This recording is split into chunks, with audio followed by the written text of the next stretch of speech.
வணக்கம். Mister X படம் பார்த்தீங்களா? ஹாஸ்பிட்டலில் டீஹைட்ரேஷன் மற்றும் இங்கே வந்து என்னன்னு கேட்டிங்கன்னா ஒரு விதமான தோலோட பிரச்சனையினால அட்மிட் ஆயிருக்கார். ரொம்ப முக்கியமான விஷயங்க. நம்ம சுதந்திரம் அடைஞ்சு ரொம்ப நாள் ஆகி தமிழ்நாட்டோட முன்னேற்றம், கூவ நதி அப்படிங்கிறது நான் சின்ன வயசில் பார்க்கும்போது ரொம்ப கழுவி நீராக இருந்துச்சு. இப்போ என்னன்னு கேட்டிங்கன்னா எல்லா கிராமத்துலேயும் காவேரி நதிநீர், வைகை நதிநீர், எல்லா நதிநீரும் பார்த்தோம்னா என்ன ஆகுதுன்னு கேட்டிங்கன்னா ரொம்ப நாத்தடிக்குது. அந்த அளவுக்கு என்னன்னா குப்பையை பியூரிஃபிகேஷன் இதை பண்ண முடியல. என்ன புனிதம்? வைகை ஆறே புனிதம் தான். அதுல இந்த இடம் கூடுதல் புனிதம். இங்க வாங்க. இதான் ஒவ்வொரு வருஷமும் சித்திரை திருவிழாவில் கள்ளழகர் வந்து ஆற்றுல வந்து இறங்குவார் அப்படிங்கிறது தான் இங்க மதுரையினுடைய ஹைலைட். இதுதான் அழகர் ஆற்றுல இறங்குற இடம். பாரம்பரியமா பல 100 வருஷமா ஆற்றில் இறங்கி கொண்டிருந்த அழகர் இப்ப இந்த மாதிரி ஒரு தொட்டியில தான் இறங்குறார். அந்த திருவிழா நேரத்துல இந்த தொட்டியில நீரை நிரப்பி வாட்டர் டேங்கர்ல கொண்டு வந்து தண்ணீரை நிரப்பி இதுலதான் அழகரை இறக்குறாங்க.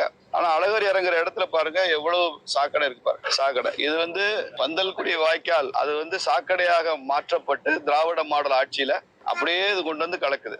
அது மட்டும் இல்ல, இங்க பக்கத்துலதான் பொது மருத்துவமனை இருக்கு, அரசு பொது மருத்துவமனை. அதனுடைய கழிவுகள் எல்லாம் இதுலதான் கலக்குது. அரசாங்கம் பொல்யூஷன் கண்ட்ரோல் போர்டு வச்சிருக்கு, அது தனியார். நயினா நாகேந்திரன் பிஜேபியோட சேர்ந்தவர்கள். அதாவது நீங்க நயினா நாகேந்திரன் பிடிக்காம போல இருக்கலாம், என்ன சொல்லியிருக்காரு இன்னைக்கு போய் பார்க்கும்போது என்ன சொல்லியிருக்காருன்னு கேட்டீங்கன்னா, நான் ஃபர்ஸ்ட் சீமானை பத்தி சொன்னேன். அவர் என்ன அழகர் ஆத்துல இறங்குற இடத்துல ஒரு மாதிரி தனியா வந்து ஒரு லேனை கட்டி வச்சிருக்காங்க. இந்த லைன்ல தண்ணியை ஊத்தி அழகர் ஆத்துல இறங்க வைக்கிறாங்க. அந்த அளவுக்கு வந்து தண்ணி பற்றாக்குறை மதுரையில் அதிகமாயிருச்சு அப்படிங்கிறத சொல்லியிருக்காங்க. அது மட்டும் இல்லாம என்ன சொல்றாரு அப்படின்னு கேட்டீங்கன்னா, ஹாஸ்பிட்டல்ல இருந்து வர கழிவு நீர், இந்த கழிவு நீர் வந்து டைரக்டா வந்து இந்த ஆத்துல கலக்குது அப்படிங்கிறத சொல்றாங்க. இதுக்கெல்லாம் வந்து மேஜரான ரீசன் இப்போ வந்து மிஸ்டர் எக்ஸ்ன்னு சொல்லி ஒரு படம் ஒன்று வந்திருக்கு. உண்மையிலே என்னன்னு கேட்டீங்கன்னா எல்லாரும் போய் பார்க்க வேண்டிய படம் அந்த படம். இது எல்லாத்தையும் கான்ட்ரிபியூட் பண்றது என்னன்னு கேட்டீங்கன்னா நம்மளோட லைஃப் அப்படிங்கிறது. நம்மளோட லைஃப்ல வந்து என்னன்னு கேட்டீங்கன்னா ரொம்ப முக்கியமான விஷயம் வேலை வாய்ப்பை வேலை வாய்ப்பு கூட சேர்த்துதான் இந்த வீடியோ பத்தி உங்ககிட்ட தெளிவா எக்ஸ்பிளைன் பண்ண போறேன். இதை வந்து ரொம்ப ரொம்ப முக்கியமான விஷயம், எல்லாரும் கவனிங்க. நான் வந்து என்னன்னு கேட்டீங்கன்னா ஒரு $350 இருந்து இப்போ ஒரு பெரிய போஸ்ட்ல இருக்கேன். 2000 பேர்கிட்ட நான் வந்து என்னன்னா மேனேஜ் பண்ணணும். ஒரு ப்ராஜெக்டை மேனேஜ் வந்துட்டு ஒரு 2000 பேர்கிட்ட நான் வந்து மேனேஜ் பண்ணணும். 2000 பேரை நான் சொல்றதை கேட்பானா அப்படின்னு சொல்லி கேட்டீங்கன்னா, குறைஞ்சபட்சம் ஒரு ப்ராஜெக்ட் மேனேஜரா இருந்தான்னா 30% சொல்றதை கேட்க மாட்டான். அப்ப 2000 பேர் 30 பேர் 600 பேர் கேட்க மாட்டான்.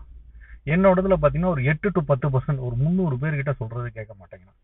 அப்ப சொல்றதை கேட்காதனால என்ன ஆகுதுன்னா, பாக்கி இருக்க 1700 பேருக்கு வந்து வேலையில வந்து ஒரு ஏதாவது ஒரு பிரச்சனை வருது, இல்ல வந்து ஜாபை முடிக்க முடியாம பிரச்சனை வருது. இதே பிரச்சனை தான் என்னன்னு கேட்டீங்கன்னா நம்ம தமிழ்நாட்டுல படிக்காதவங்க, காமராஜர் ஆசைப்பட்ட மாதிரி படிக்காதவங்களுக்கு ஓட்டு போட்டு, நடிகர்களுக்கெல்லாம் ஓட்டு போட்டு அதை வேற விதமா கோடி மக்களுக்கு முதல்வர் ஞாபகம் இருக்கட்டும். ஹலோ, என்ன மிரட்டுறீங்க? ஐஏஎஸ்க்கு ஃபுல் ஃபார்ம் தெரியுமா உங்களுக்கு? நான் நினைச்சா நாளைக்கே எலெக்ஷன் நின்னு சிஎம் வர முடியும். ஆனா உங்க சிஎம் ஐஏஎஸ் படிச்சு கலெக்டரா வர முடியாது. Understand?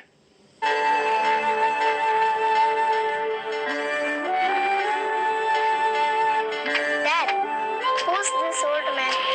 He is a great leader. The freedom we got. நாமடை பதவியை நான் ராஜினாமா செய்ய போகிறேன். என்ன சொல்கிறீர்கள்? என்னுடைய கருத்து குவாலிஃபைட், அதை என்னிடமிருந்தே செயல்படுத்த போகிறேன். அண்ட் எப்படி ட்விஸ்ட் ஆகுதுன்னு கேட்டீங்கன்னா, அவங்களோட சுய தேவைன்னா என்ன நடக்குது அப்படின்னு கேட்டீங்கன்னா, நார்மலா இந்த சூப்பர்வைசர் இவங்கெல்லாம் என்ன பண்றாங்கன்னு கேட்டீங்கன்னா வச்சுக்கோங்களேன், அவங்களுக்கு தேவையான ஒரு இன்பம், இப்ப சிம்பிளான இதுன்னு கேட்டீங்கன்னா லஞ்சம் அப்படிங்கிறது எப்படி ஸ்டார்ட் ஆகுதுன்னு வச்சுக்கோங்க. ஒரு டீ காஃபி வாங்கி கொடுத்தாங்கன்னு வச்சுக்கோங்களேன், அவங்க வேலை பார்க்கலன்னா கூட அப்படிங்கிற மாதிரி அவங்க பாட்டு விட்டுட்டு போயிடுறாங்க. ஆனா அன்னைக்கு அந்த வேலையோட அமௌண்ட் எவ்வளவு அப்படின்னு சொல்லி பார்த்தோன்னா ஒரு 40,000 to 50,000 இடிக்குது. ஜஸ்ட் ஒரு டீ காஃபி லஞ்சத்தினால இதோட ஆக்டிவிட்டி வந்து பாஸ் ஆகாம இடிக்குது. இது மாதிரி நிறைய பிரச்சனைகள் அப்படிங்கிறது என்னன்னா, தமிழ்நாட்டுல ரோடு போடுறதுல இருந்து, நான் சின்ன வேலைக்கே இது பண்ணிட்டு இருக்கேன், ரோடு போடுறதுல இருந்து தண்ணி வசதி பண்றதுல இருந்து, அப்புறம் என்ன கேட்டீங்கன்னா சீமான் வந்து என்ன சொல்லியிருக்காரு, நான் எல்லாத்தையும் விவசாயம் ஆக்கிடுவேன், உனக்கு விவசாயத்துல வேலை வாய்ப்பு கொடுக்க போறேன் அப்படின்னு சொல்லிட்டு இருக்காரு. உண்மையிலே அது யாரோட வேலை அப்படின்னு சொல்லி கேட்டீங்கன்னா, முதலாளிங்க, அதாவது பிரைவேடைசேஷன், பிசினஸ் மேன்ஸ் பண்ண வேண்டிய வேலை. நம்மளே பண்ணலாம், நம்ம கவர்மெண்டே பண்ணுது அப்படிங்கிற மாதிரி ஒரு ஆக்ஷன்ல எடுத்துக்கிட்டீங்க அப்படின்னா டாக்ஸ் பணத்துல கட்டுவாங்க. எவ்வளவுதான் நீ டாக்ஸ் கட்டுவ? எவ்வளவுதான் டேக்ஸ் கட்டுவேன்? அங்கே வந்து என்னன்னு கேட்டீங்கன்னா, அந்த காலத்துல வந்து பாட்டன் தாத்தா வந்து ஒரு 30 ஏக்கர் இல்ல 300 ஏக்கர் கொடுத்துருக்காங்கன்னா அவனை விவசாயம் வந்து விவசாயம் பண்ண வச்சுட்டு இப்ப இந்த மோடிஜி வந்து ஏதோ ஒரு கிசான் சேவா திட்டம் அப்படின்னு சொல்லிட்டு ஒண்ணு போட்டிருக்காரு. எப்படின்னு கேட்டீங்கன்னா, யாரு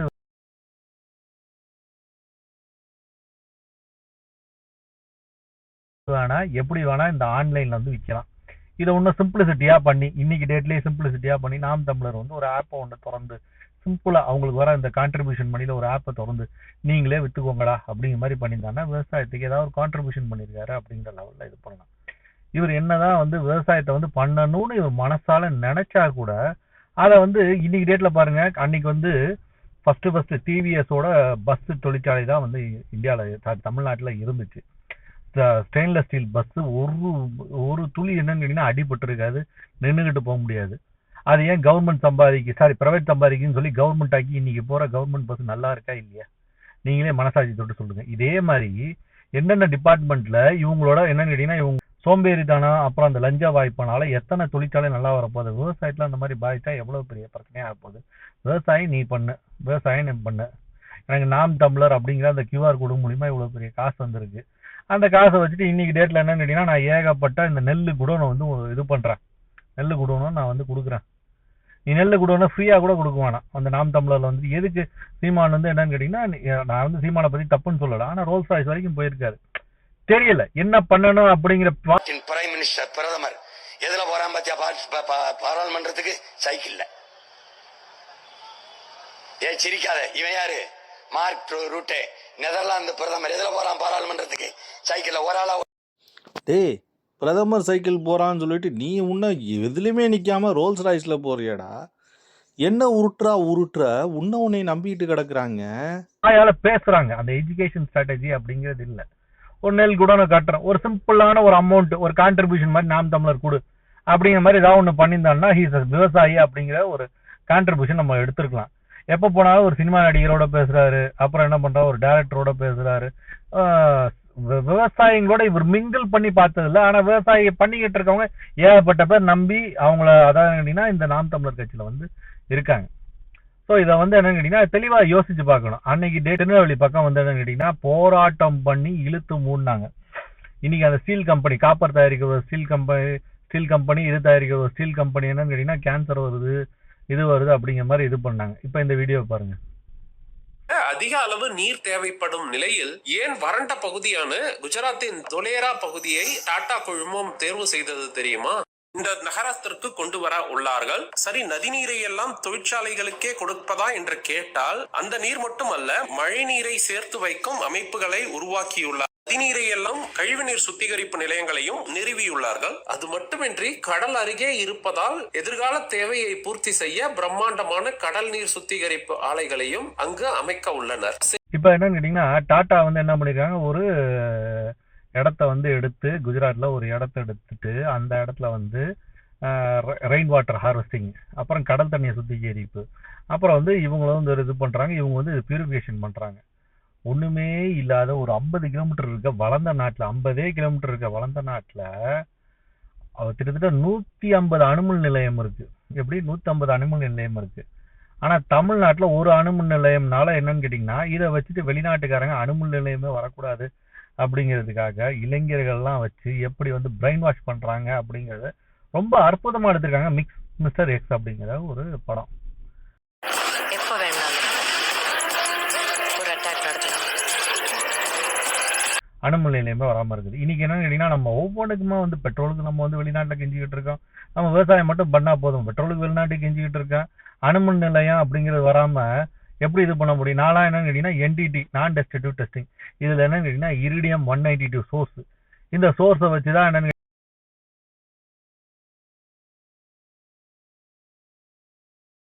கேட்டீங்கன்னா கிட்டத்தட்ட 10 வருஷமா எக்ஸ்ரே இதெல்லாம் எடுத்துட்டு என் உடம்புக்கு ஏதாவது பிரச்சனையாச்சா? பிரச்சனையே ஆகல. இன்னைக்கு டேட்ல என்ன ஒரு பிரச்சனை? ரேடியேஷன்.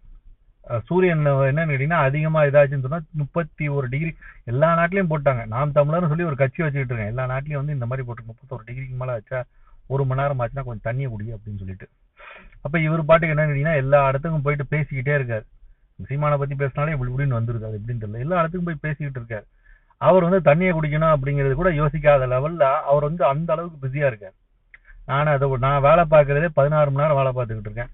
இங்க பாருங்க அப்பப்ப போகும்போது என்ன கேட்டீங்கன்னா ஏதோ ஒரு பெட்ரோல் பங்க்ல ஏதாவது ஒண்ணுல தண்ணியை பிடிச்சு குடிச்சுக்கிட்டே இருக்கேன். தண்ணி அப்படிங்கிறது எவ்வளவு முக்கியம்னு தெரியல. ஸோ இவரோட செல்ஃபோட இதையே வந்து பாத்துக்க முடியல. அதுவே வந்து ரொம்ப கஷ்டமா இருக்கு. அப்படி இருக்கும்போது 8 கோடி மக்களை வந்து இவர் பேசிக்கிட்டு இருக்காரு அப்படிங்கிற நம்பிக்கையில நீங்க எப்படி அவரை நம்புறீங்க அப்படிங்கறது ரொம்ப தெளிவா யோசிக்கணும். அதுக்கு என்ன படிச்சிருக்காரு? இப்ப நான் வந்து என்னன்னு கேட்டீங்கன்னா ஒரு வாட்டர் பியூரிஃபிகேஷன் ஆரம்பிக்கிறேன்னு சொன்னா நம்பலாம். ஏன்னு கேட்டீங்கன்னா அதுல நான் வேலை பார்த்திருக்கேன். 2-3 வாட்டர் பியூரிஃபிகேஷன் இண்டஸ்ட்ரியில இன்ஜினியரா ஒர்க் பண்ணிருக்கேன். நான் பண்றேன் அப்படின்னு சொன்னா நம்பலாம்.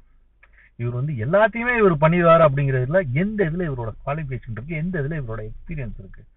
நார்மலா அவரோட டீஹைட்ரேஷன் ப்ராப்ளமே அவரால் பார்க்க முடியல. அந்த டீஹைட்ரேஷன் ப்ராப்ளம்னால ஸ்கின்னுக்கே வந்து அவர் வந்து என்னன்னு கேட்டீங்கன்னா இதாக்கி விட்டுருக்காரு. அவரோட ஸ்கின்னுக்கே வந்து அவ்வளோ பெரிய டேமேஜஸ் ஆக்கி விட்டுருக்காரு.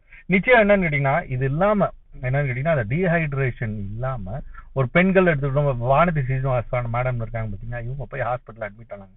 இவங்களுக்கு என்னன்னு கேட்டீங்கன்னா அவங்களுக்கு வந்து ஒரு விமன்ஸ் அப்படிங்கிறதுக்கு ஒரு பிரச்சனை வந்து இருக்கும்.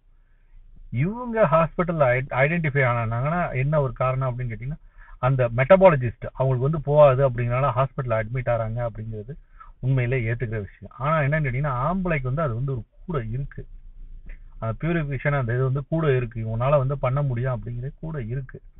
அந்த மாதிரி ஒரு இதுல நார்மலா வந்து ஒரு எல்லா இடத்துலயும் போய் பேட்டி கொடுத்துக்கிட்டு என்ன 10 வருஷமா பேட்டி கொடுத்துக்கிட்டு இருக்காரு. 10 வருஷமா டெய்லி தான் போயிட்டு இருக்காரு. ஆனா இப்ப வந்து பேட்டி கொடுத்துட்டு இருக்கும்போது என்ன சோலார் சிஸ்டம் இருக்கு அப்படிங்கறத புரிஞ்சிக்காம ஒரு தண்ணி குடிக்காம அவரோட பிரச்சனைனால ஹாஸ்பிட்டல்ல போயிட்டு அவர் அட்மிட் ஆறாருன்னா இவர் தமிழ்நாட்டை எந்த அளவுக்கு நேர்மையா பாத்துக்க முடியும், அந்த டைம் ஃப்ரேம்குள்ள என்னென்ன கொடுக்க முடியும் அப்படிங்கறத யோசிச்சீங்கன்னா நிறைய விஷயத்துல என்ன ஆகும்னு கேட்டீங்கன்னா தப்பான ஆளுங்க இல்ல சோம்பேறிங்க இவங்க உள்ள வந்துட்டு என்ன பண்ணுவாங்கன்னு கேட்டீங்கன்னா அடுத்தடுத்து இந்த வாட் இஸ் இந்த எக்ஸ் படத்துல எப்படின்னு கேட்டீங்கன்னு வச்சுக்கோங்களேன், மேபி அந்த வந்து ஒரு கேஸ்ட் ப்ராப்ளமா கூட இருக்கலாம், ஒரு ரிலீஜியஸ் ப்ராப்ளமா காட்டி அவங்கள வந்து மிஸ்கைட் பண்ற மாதிரி. அதாவது அவங்கள அப்படி காட்டியிருப்பாங்க, உண்மை அது கிடையாது. அவங்க அப்படி நினைச்சுப்போம் நம்ம வந்து கீழ் ஜாதி அப்படிங்கிற மாதிரி அவங்க நினைச்சிருக்கலாம் அந்த வில்லன் அப்படிங்கிறவங்க. அந்த மாதிரி மிஸ்கைட் பண்ணி ஆனா நாட்டோட பிரச்சனை என்னன்னு கேட்டீங்கன்னா ஐசோடோப் இதெல்லாம் இருக்கணும், இது மூலியமா சோர்ஸ் மூலியமா தான் நம்ம வந்து என்ன கேட்டீங்கன்னா ஜெனரேட் பண்ண முடியும் அப்படிங்கிற நாட்டோட பிரச்சனை. இவங்களோட மிஸ்கைடால இந்த மாதிரி நடந்திருக்கலாம். இது மாதிரி நிறைய தவறுகளை தடுத்து ஆக வேண்டிய சூழ்நிலையில நம்ம இருக்கோம். அப்ப இந்த மாதிரி சூழ்நிலையில இருக்கும்போது படிச்சவங்க அண்ணாமலை படிக்கலன்னு நீங்க சொல்லுவீங்களா, இல்ல நைனா நாகேந்திரன் படிக்கலன்னு சொல்ல போறீங்களா, இல்ல எத்தனை டாக்டர் இருக்காங்க? அது இப்படி இருக்க அந்த என்டிஏ கூட்டணியில கிட்டத்தட்ட 19 ஸ்டேட் வந்து அவரை நம்பி இது பண்ணிட்டு இருக்கோம். நம்ம மட்டும் ஏன் வந்து இன்னும் என்னன்னு கேட்டீங்கன்னா திமுக சீமான் அப்புறம் வந்து விஜயை நம்பணும் அப்படிங்கறது கொஞ்சம் யோசிங்க அப்படிங்கிறது தான் என்னோட கருத்து. நன்றி.